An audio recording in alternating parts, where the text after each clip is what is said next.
കോഴിക്കോട് മുതലക്കുളത്ത് തീപിടുത്തത്തിൽ ചായക്കട കത്തിനശിച്ചു. ഒരാൾക്ക് പരിക്കേറ്റു. ഗ്യാസ് സിലിണ്ടർ പൊട്ടിത്തെറിച്ചതാണ് കാരണമെന്ന് നിഗമനം.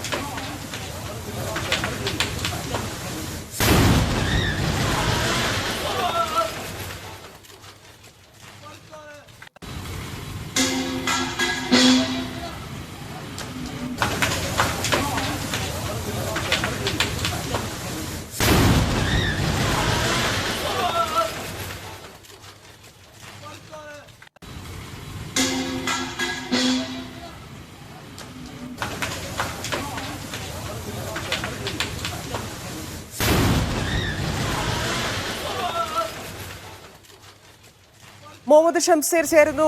ഷംസീർ, ദൃശ്യങ്ങളിൽ വ്യക്തമാണ് വലിയ അപകടമാണ് ഉണ്ടായിരിക്കുന്നത്. ഗ്യാസ് സിലിണ്ടർ പൊട്ടിത്തെറിക്കുന്നതും കാണാം. പരിക്കേറ്റയാളുടെ നില ഗുരുതരമാണോ?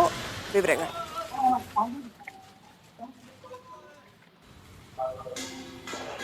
ഇന്ന് രാവിലെ 6:30 കൂടി ഉണ്ടായ അപകടമാണ് ഇത്. കോഴിക്കോട് നഗരത്തിൽ മുതലക്കുളത്താണ് ഈ ഹോട്ടലിന് തീ പിടിക്കുന്നത്. ഹോട്ടലിലെ ഗ്യാസ് സിലിണ്ടർ പൊട്ടിത്തെറിച്ചാണ് ഈ അപകടം ഉണ്ടായത് എന്നാണ് നമുക്ക് പ്രാഥമികമായി അറിയാൻ കഴിയുന്ന കാര്യം. ഈ തീപിടുത്തത്തിനിടയിൽ നിന്ന് രക്ഷപ്പെടുന്ന ഇതര സംസ്ഥാനക്കാരനായ തൊഴിലാളിയുടെ ദൃശ്യങ്ങളാണ് ഇപ്പോൾ നമ്മൾ വ്യക്തമായി കാണുന്നത്. 3 തൊഴിലാളികൾ മാത്രമായിരുന്നു ഇതിനകത്ത് ഈ സമയത്ത് ഉണ്ടായിരുന്നത്. അതിൽ ഒരു തൊഴിലാളി രക്ഷപ്പെടുന്ന ദൃശ്യങ്ങളാണ് ഇതിൽ കാണുന്നത്. മറ്റൊരാൾ ഇതിനകത്ത് അകപ്പെട്ടു പോകുകയും പിന്നീട് പുറത്തു നിന്നെത്തിയ ആളുകളാണ് ഇദ്ദേഹത്തെ പുറത്ത് എത്തിക്കുന്നതും പിന്നീട് ആശുപത്രിയിൽ പ്രവേശിപ്പിക്കുന്നതും.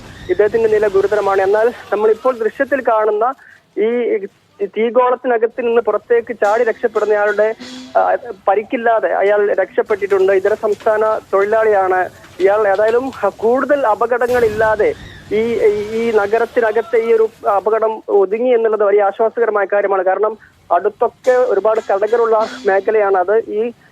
ഈ ഹോട്ടലിന് തൊട്ടു പിറകിൽ തന്നെയാണ് TBS ബുക്ക് സ്റ്റാൾ ഉള്ളത്. വലിയൊരു ബുക്ക് സ്റ്റാളാണ്.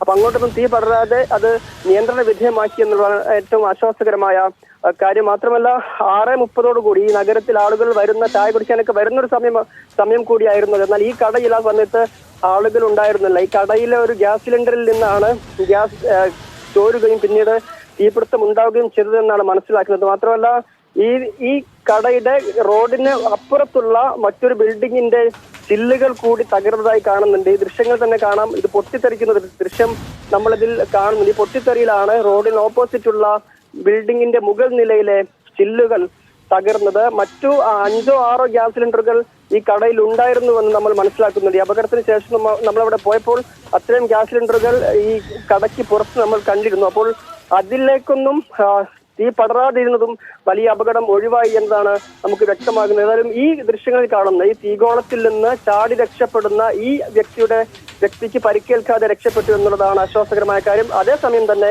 ഈ തീപിടുത്തത്തിന്റെ സമയത്ത് അകത്ത് മറ്റൊരു തിരൂർ സ്വദേശിയായ തൊഴിലാളി ഉണ്ടായിരുന്നു. അദ്ദേഹത്തിന് സാരമായി തന്നെ പൊള്ളലേറ്റിട്ടുമുണ്ട്. അദ്ദേഹം കോഴിക്കോട്ടെ സ്വകാര്യ ആശുപത്രിയിൽ ചികിത്സ തേടിയിരിക്കുകയാണ്. ഏതായാലും വലിയൊരു അപകടം ഒഴിവായി എന്ന് വേണം പറയാൻ. ഒരാൾക്ക് ഗുരുതരമായി പൊള്ളലേറ്റു എന്ന് പറയുമ്പോഴും ഈ ഒരു പ്രദേശത്തിന്റെ പ്രത്യേകത വെച്ച് നോക്കുമ്പോൾ വലിയൊരു അപകടം ഒഴിവായി എന്ന് തന്നെ വേണം പറയാൻ. കാരണം അത്രയും കടകൾ അടുത്തടുത്തുള്ള മേഖലയാണ്. അത് തൊട്ടടുത്ത് തന്നെയാണ് ഒരു ഇലക്ട്രിക്കൽ കടയുള്ളത്. തൊട്ടടുത്ത് മറ്റൊരു ഹോട്ടലുണ്ട്. പിന്നിൽ ബുക്ക് സ്റ്റാൾ ഉണ്ട്. ആ തരത്തിലുള്ള സവിശേഷതകളുള്ള മേഖലയാണ് അവിടെ. ആ ഒരു സ്ഥലത്ത് ഈ അപകടം ഈ തരത്തിൽ ഒതുങ്ങി നിർത്താൻ സാധിച്ചു എന്നുള്ളത് വലിയ ആശ്വാസകരമായി കാണണം.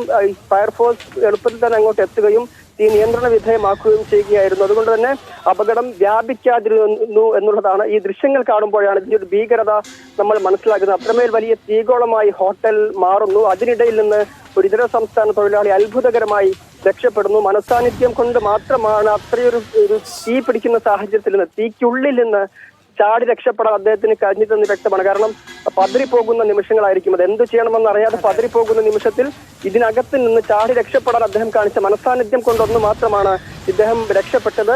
എന്നാൽ അകത്ത് തീയിൽ കുടുങ്ങിപ്പോയ ആളുടെ നില ഗുരുതരമായി തുടരുന്നുവെന്നാണ് നമുക്കറിയാൻ കഴിയുന്നത്. ധന്യ. ശരി ഷംസീർ.